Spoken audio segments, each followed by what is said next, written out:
আগে ভিডিও দেখি তারপরে কমেন্ট পড়ি। দেখো বন্ধুরা, মামামের জন্য খিচুড়ি রান্না করেছি।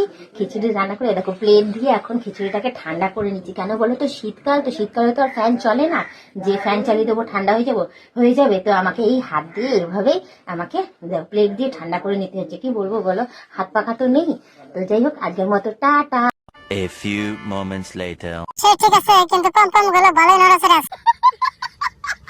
মিলি ওই দুটো কি নড়ছে বাতাসের তালে তালে? কিছুই করার দরকার, দুধ খেলে পেট ভরে যাবে। নিচের গুলো দুলছে। বাতাস বড় কথা না, বাতাবে লেবুটাই আসি।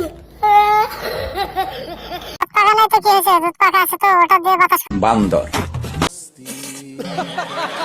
হাত দিয়ে হাওয়া মাজা দুলছে, জোরে ডালিম সুন্দর লাগছে।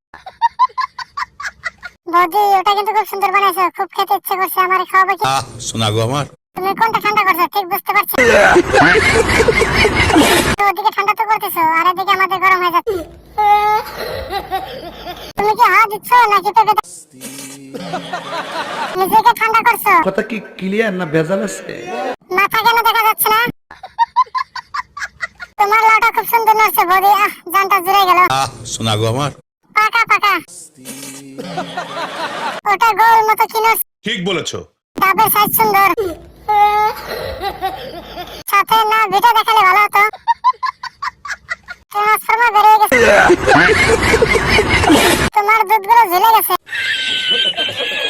খাবার ঠান্ডা করছে না, ওটা হচ্ছে পম সুপাকে দেখাচ্ছে। আপনার খিচুড়ি ভালো লেগেছে? তোমার তো বড় দুধ পড়ে যাবে। এইসব বৌদিগুলো দেশের ভবিষ্যৎ। আমাদের গরম করে কি লাভ তোমার? শোনা গো আমার, পড়ে যাবে, সাবধান তোমার পম। मुझे शैतान का साया